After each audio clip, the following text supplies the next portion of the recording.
Colonel Muhammad Ali, DGFI, wanted to assassinate the protest coordinators. Lieutenant colonel Mohammad Ali DGFI সে এই যে তিনজন সমন্বয়ক আপনার আসিফ, নাহিদ এবং রশিদ, চারজনের আরেকজনের নাম আমি এই মুহূর্তে মনে পড়ছে না, এই চারজনকে সে ধরে নিয়ে যায় এবং ধরে নিয়ে গিয়ে তাদের তারা তো সংবাদ সম্মেলন করছে, তাদেরকে মেরে ফেলতে চাইছে বা গুম করতে চাইছে, যে কোনো কারণে হয়তো করে নাই। People will remember Colonel Redwan, who shot protesters in Mirpur. বাংলাদেশের মানুষ লেফটেন্যান্ট কর্নেল রিদওয়ান তোমাকে মনে রাখবে, তুমি গুলি করছো মিরপুরে। While thousands have been injured, some critical, schools and colleges have been shut and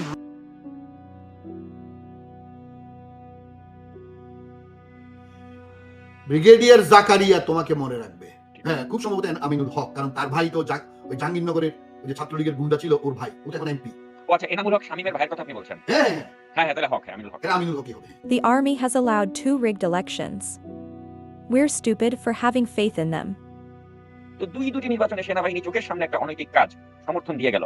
তো সেই সেনাবাহিনীর ভেতরে যে নৈতিকতা এক্সিস্ট করে, এটা আমরা যারা বিশ্বাস করেছিলাম, আমরা বোকার স্বর্গে বাস করেছি। কাকা আর কয়দিন গুলি করবেন? তার মানে সরকার বলছে গুলি করতে। সময় স্টুডেন্ট ছিলাম, আজকে সরকার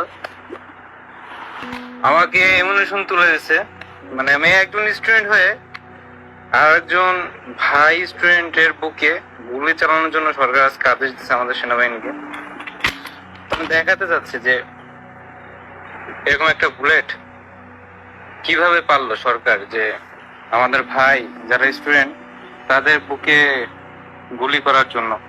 না, খুব খারাপ লাগলো যে যে সেনাবাহিনীদেরকে এত সম্মান করে আজ সেনাবাহিনীকে আজকে গুলি করার জন্য আজকে আদেশ দিছে, 120 রাউন্ড করে দিয়েছে। আমার সত্যি খুব যাওয়ার ইচ্ছা ছিল না, কিন্তু তাও বাধ্য হয়ে আমাকে যেতে হচ্ছে।